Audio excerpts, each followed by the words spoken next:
Hello everyone and welcome back to another episode of the Truth About Mental Health podcast. I'm your host Paula Sweet and I'm here to uncover mental health truths, the pitfalls and success stories. Now today's episode was inspired by a recent short clip shared by Mel Robbins covering this exact topic, and honestly I've been wanting to cover this for quite a while, but it's always felt like a sensitive subject. However, if we're going to be having honest conversations about mental health on this podcast, then we need to explore all sides of it, including today's subject, which is how labels impact people, what I see in therapy sessions, and what I believe to be the most helpful approach for it. So, if you're ready, let's get into it. Now, I am sure you're all aware that mental health labels are everywhere. We have labels like anxiety, depression, PTSD, ADHD, borderline personality disorder, and many more, even some that are new to me as a therapist.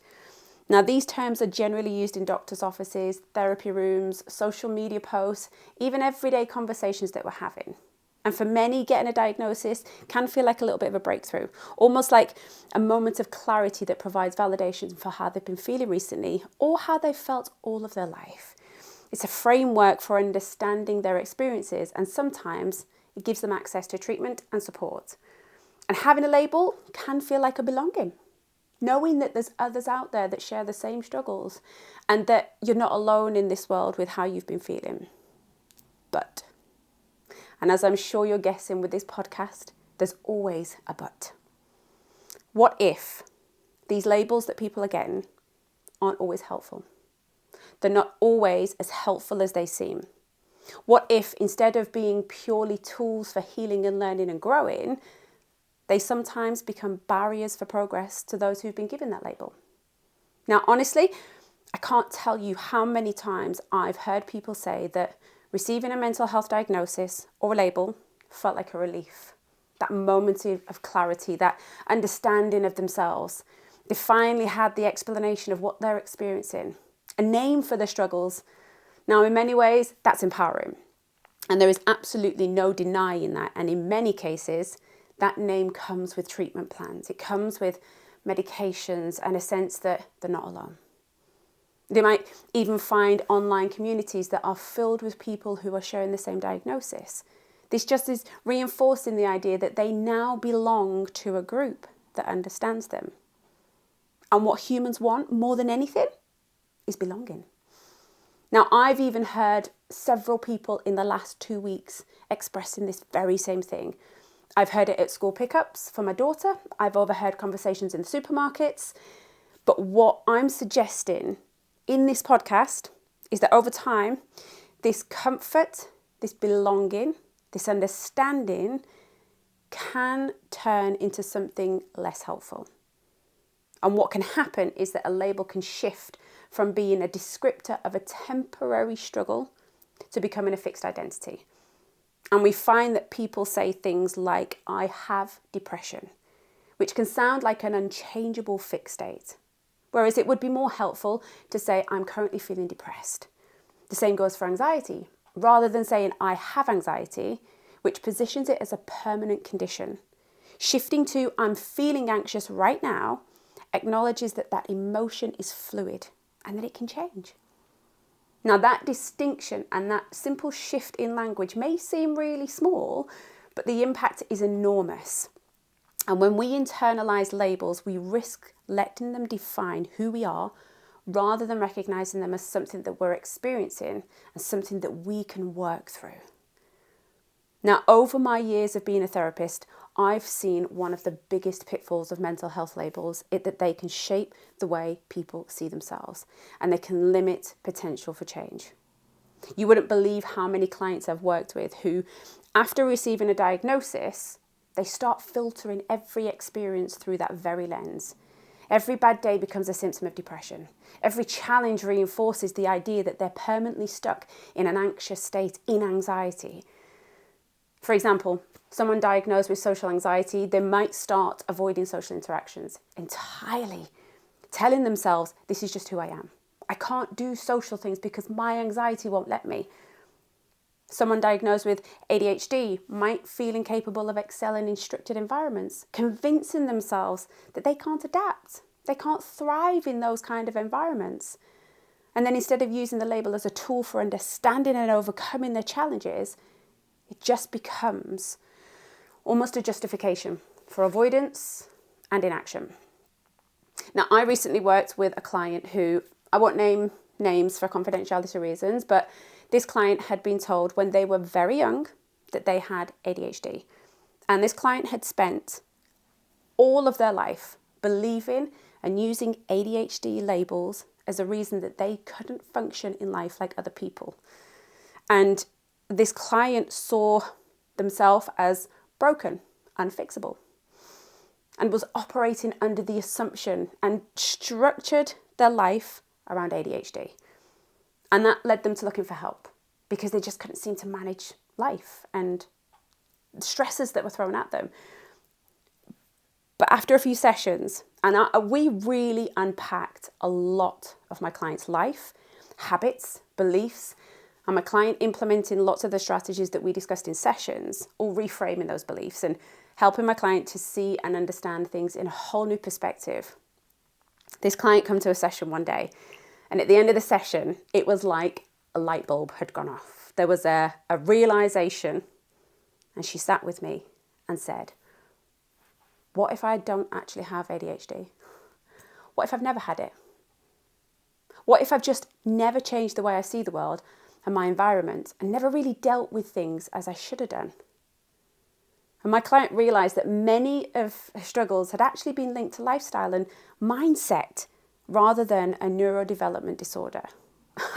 Now, what a monumental breakthrough we had in session. Now, don't get me wrong, I'm not saying that everyone diagnosed with ADHD have been misdiagnosed, but what I am saying is that no matter your diagnosis, no matter your label that you get given, you can learn to work through it and you can learn to work around the struggles that you experience. So in today's world, mental health labels are more common than ever. And honestly, while awareness of mental health is essential, there's also a downside to the widespread use of labels. The risk of over-pathologizing normal human emotions. Now, I truly think this has been driven by the need to raise awareness and to allow each one of us to be accepted as different and who we are. Now, in an effort to validate experiences and encourage open conversations, we sometimes misinterpret natural emotion responses as clinical disorders. And what I mean by this is feeling sad doesn't always mean you have depression. Feeling nervous before a presentation or going to a party or a social event doesn't mean you have anxiety disorders or social anxiety. Struggling to focus on a mundane task doesn't necessarily indicate ADHD. Our everyday life is filled with ups and downs, emotion, stress, and not every difficult emotion needs a label. Now, labels can sometimes encourage people to see themselves as broken when they're simply going through a really difficult period. Now, I like to think feelings normally pop up for us as humans because they're trying to teach us or tell us something about our current time in life. Think about it. It's not normal to feel totally cool and chilled and calm in a really stressful, anxious situation. To feel totally cool and calm and okay with that isn't actually the right feeling. Now, oftentimes what people are feeling are the right emotions for their life and their external environment at that time. And of course, they need to manage it bit by bit and piece by piece and in careful and understanding ways. But this mindset of having something, of a label, it can unfortunately lead to unnecessary medication reliance on therapy without action, and a belief that they're fundamentally different from others. And rather than recognizing that everyone experiences emotional struggles at times, so many people reach out for help with anxiety when their external environment at that time is extremely anxiety inducing. Same goes for stress, same goes for depression. Now, I've worked with so many people who have been diagnosed with clinical depression only for us to uncover in sessions that they were actually experiencing a really difficult life situation. Grief, job loss, burnout, relationship struggles, or even something a few months ago that they hadn't quite dealt with that's just caught up with them now. Now, their emotions weren't pathological, they were entirely appropriate for what was happening in their lives at that very moment. And instead of viewing these feelings as something to be fixed with medication or therapy alone, we work on addressing the root cause and then make changes where possible. Now, I do need to say that this podcast isn't about dismissing the validity of diagnosis.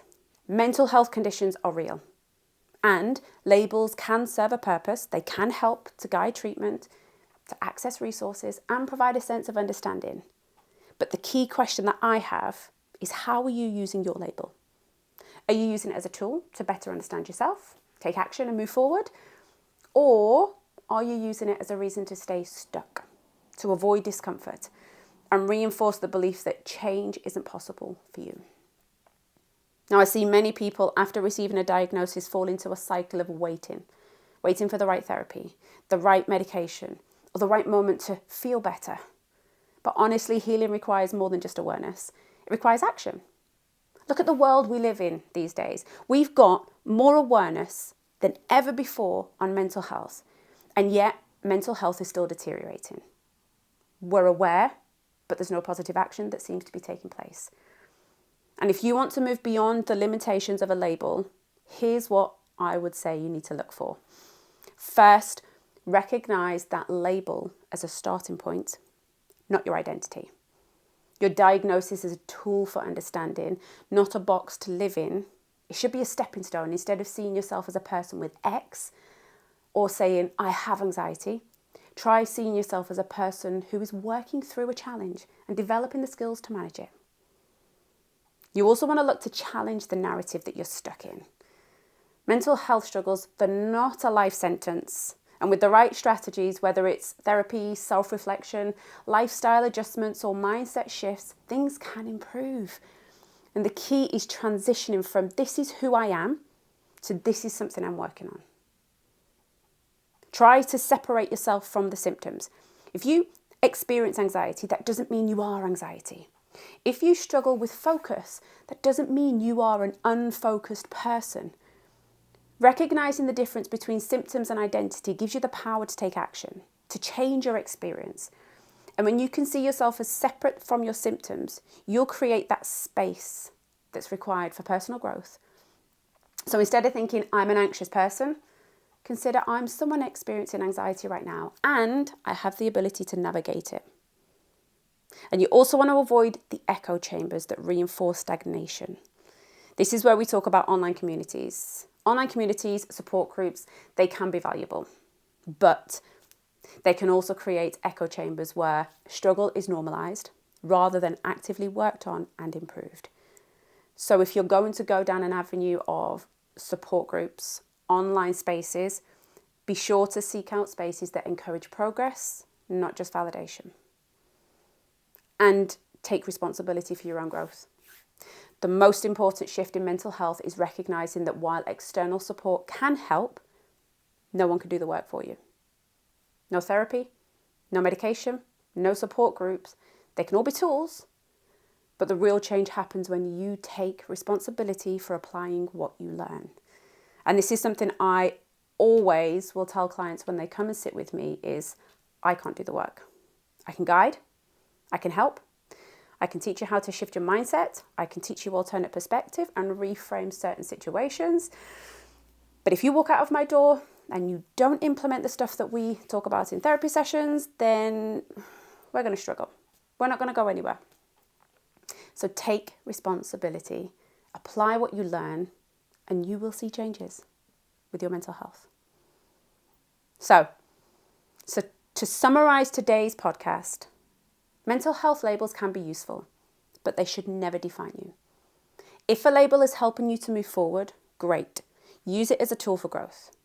But if it's keeping you stuck, reinforcing negative beliefs, or making you feel like change isn't possible, it might be time to reevaluate your relationship with that label. At the end of the day, mental health is more than just labels. It's about what you do with the knowledge that you have, what you do with the knowledge that's available at hand on podcasts, on therapy apps, with therapy sessions. It's all there. So are you using your label to stay in the same place or are you using it to build a better future?